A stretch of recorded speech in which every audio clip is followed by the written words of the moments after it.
चुके कि तुम गुस्ताखे सैयदा ज़हरा हो, तो ये तुम अपने साथ ये लानत लेके कब्र में ना उतरो तो ये बेहतर है। मैंने पिछली वीडियो में भी कहा था, मैं अब भी कहता हूँ, और मैं तमाम आले इल्म से हाथ जोड़ के कहता हूँ कि खुदा के लिए आप इस चीज का एहसास करें। ये आले सुन्नत व जमात ने वाजे दो धड़े बन चुके हैं, इनको खत्म करें। और मैं वल्लाह बिल्लाह तल्ला 3 कस्में उठाकर कह रहा हूँ, खुदा की कसम, मैं दर्दे दिल के साथ चाहता हूँ कि ये मसला हल हो। ये जो इसका बयानिया है कि ये लफ्ज बोलते महफूज हैं और मतलब इनका मासूम होता है, और जनाब हर गैर नबी से जब तक सुदूर गुनाह न माना जाए तो उस वक्त तक अकीदे मासूमियत बनने का दुरुस्त नहीं होता। आप हैरान हो जाएंगे, सेम वही बोली जो इसने बोली है। नाज़रीन, एक बाल को सूतर का फर्क भी नहीं है इसकी बोली में और इब्ने तैमिया की बोली में। मैं चंद किताबें आपके सामने रख रहा हूँ और आप फैसला आप पे छोड़ता हूँ। आप देखें कि ये आला हजरत की फिक्र की ये बंदा तर्जमानी कर रहा है, ये नजरियात आले सुन्नत की तरवीज कर रहा है, या ये बंदा जनाब इब्ने तैमिया एंड कंपनी के ध्यानिये को मजबूत कर रहा है। बुखारी बुखारी वो फरमाते हैं, मुजद्दिद आज़म आला हजरत से कोई गलती नहीं हुई, कोई गलती नहीं हुई आला हजरत से, मगर इससे मासूम होना लाजिम नहीं आता। इसने क्या कहा कि अगर ये कहो कि कोई गलती सरजद नहीं हुई फलां से, कोई गलती सरजद नहीं हुई बीबी पाक से, कोई गलती सरजद नहीं हुई हज़रत सैयदना अबू बकर सिद्दीक से, तो ये अकीदे मासूमियत रखना है, यानी गोया उनको मासूम बनाना है। अब आप फैसला करें कि अकाबरीन उम्मत कहां खड़े हैं, अकाबरीन आले सुन्नत कहां खड़े हैं, बिलखुसूस फिक्र रजा क्या है, आला हजरत के मानने वालों की फिक्र क्या है, और इब्ने तैमिया की फिक्र का तर्जमान ये डॉक्टर खताई कहां खड़ा है। वल्लाह बिल्लाह तल्ला मैं कसम उठाकर कहता हूं, तुम तौबा और रुजू सही लफ्जों में करो, तुम हमारे भाइयों, अगले लम्हे मैं तुम्हारे हाथ चूमने के लिए तैयार हूं। वल्लाह हमारा तुमसे कोई जाती रहमानिर्रहीम। मुअज़्ज़ज़ मुहतरम सामीन व नाज़रीन, यकीनन आप लोग खैर व आफियत के साथ होंगे। मुअज़्ज़ज़ सामीन, कुछ अरसा कबल जो है हनीफ कुरैशी और डॉक्टर अशरफ आसफ जलाली साहब के माबैन मुनाजरा तय पाया था और मुनाजरे का एक दूसरे को चैलेंज किया गया था। डॉक्टर अशरफ आसफ जलाली साहब जो हैं फैसलाबाद के अंदर एक नशिस्त के दौरान जहां उलमा व तलबा से सवाल जवाबात किए जा रहे थे, वहाँ पर जब उनसे एक शाह साहब जो हैं उन्होंने सवाल किया कि जनाब आप मसला ख़ता पर हनीफ कुरैशी साहब के साथ मुनाजरा करके इस मसले को हमेशा के लिए ख़त्म क्यों नहीं कर दें। इस सवाल पर किबला डॉक्टर अशरफ आसफ जलाली साहब ने कहा कि मेरा लेवल ही नहीं है मैं हनीफ कुरैशी के साथ मुनाजरा करूं, वो मेरे लेवल और मेरे मेयार का बंदा नहीं है। था जनाब आप मुनाजरा क्यों नहीं करते उसके साथ। जब ये सवाल हुआ तो किबला डॉक्टर अशरफ आसफ जलाली साहब जो है उन्होंने कहा कि ठीक है मैं मुनाजरा करने के लिए तैयार हूं, लेकिन हनीफ कुरैशी जो है इसके जो बड़े हैं, जिनका दस्ते शफकत इसके सर पर होता है, जो इस मसले के अंदर हर मौके पर उसके साथ साथ होते हैं, इसमें पिंडी ग्रुप के काफी नामी ग्रामी लोग जो हैं वो शामिल थे। डॉक्टर साहब ने सबका नाम लिया और कहा जी उन सब से हनीफ कुरैशी को लिखवा कर दें, और हनीफ कुरैशी जो है उन सब का दस्तखत करवा के आए और कहे कि जनाब अगर मैं मुनाजरा जीता तो वो जीतेंगे, अगर मैं मुनाजरा हार गया तो वो सारे के सारे मुनाजरा हार जाए। जब डॉक्टर साहब ने ये बात कही तो थोड़े दिनों बाद हनीफ कुरैशी का जवाब आ गया। उसने कहा जी मैं बिल्कुल डॉक्टर साहब से मुनाजरा करने के लिए तैयार हूं,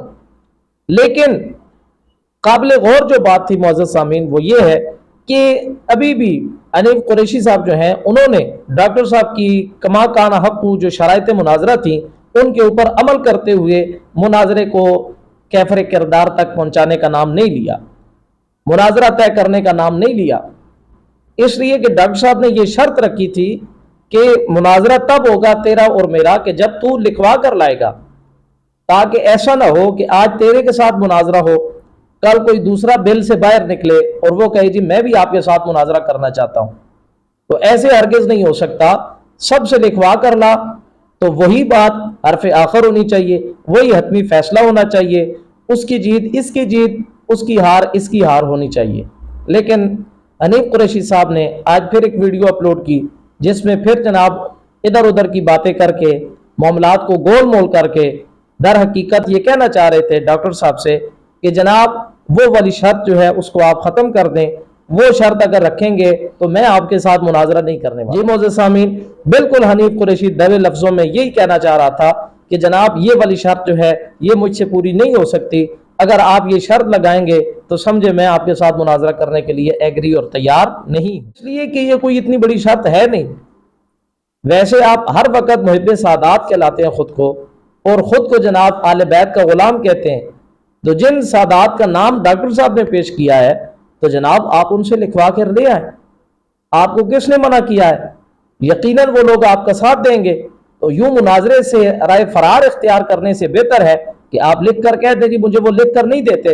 तो दूध का दूध और पानी का पानी हो जाए। لیکن یوں کہنا کہ نہیں جناب یہ شرط ختم کی جائے میں تب مناظرہ کروں گا، حنیف قریشی صاحب یہ کہاں کا انصاف ہے، یہ کہاں کا جناب والا میزان عدل ہے؟ تو دو ٹوک موقف اختیار کریں جس میں ڈاکٹر صاحب کو واضح پیغام جائے کہ جناب ٹھیک ہے آپ نے جو شرائط رکھی ہیں مجھے وہ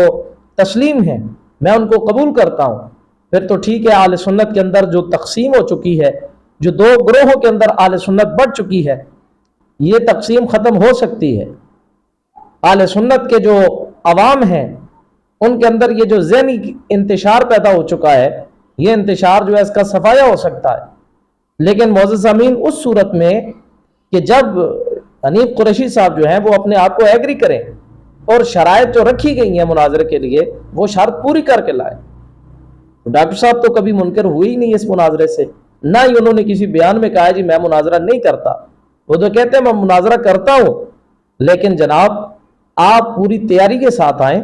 آپ پوری شرائط کو لے کر چلیں، ایک میدان عمل سجے جہاں پر لڑائی جھگڑا نہ ہو، جہاں پر فساد نہ ہو، گالی گلوچ نہ ہو، جہاں مجادلہ نہ ہو، حقیقی معنوں میں مناظرہ ہو۔ کیونکہ آج کل اکثر جو مناظرے ہوتے ہیں، جیسے کچھ عرصہ قبل جو ہے آپ کے ادارے کے اندر بھی ایک مناظرہ ہوا تھا، لیکن اس کی بھی اگر ویڈیو اور آڈیو دیکھی جائے اس میں بھی ہڑلے بازی زیادہ تھی اور دلائل اور مناظرے والی جو صورت تھی وہ کم نظر آ رہی تھی۔ تو اس طرح کا ماحول کریٹ نہ کیا جائے، اس طرح والا ماحول اہل سنت کو پسند نہیں ہے، اس طرح والا ماحول عوام اہل سنت نہیں چاہتی۔ عوام اہل سنت اس وقت تذبذب کا شکار ہے کہ کون سا فریق جو ہے وہ جانب بحق ہے۔ تو اس لیے میں گزارش کروں گا اہل سنت کے جو اکابرین ہیں کہ اس مسئلے کو سنجیدگی سے دیکھا جائے اور فریقین میں سے ہر ایک جس طرح چاہتا ہے اس کی منشا کے مطابق اس مناظرے کو خوش اسلوبی کے ساتھ طے کیا جائے۔ جب مناظرہ طے ہو جائے پھر میدان لگے اور وہاں پر پتہ چلے، ہر فریق جو ہے وہ اپنے دلائل پیش کرے، مناظرے کے اسلوب پیش کرے اور بہترین مناظرہ جو ہے وہ دیکھنے کو ملے اور ہمیشہ کے لیے مسئلہ جو ہے یہ ختم ہو سکے اور اہل سنت دوبارہ ایک پلیٹ فارم پہ جمع ہو سکے۔ اللہ تبارک و تعالیٰ اہل سنت کو اتفاق نصیب فرمائے۔ وآخر دعوانا ان الحمدللہ رب العالمین۔ السلام علیکم ورحمۃ اللہ وبرکاتہ۔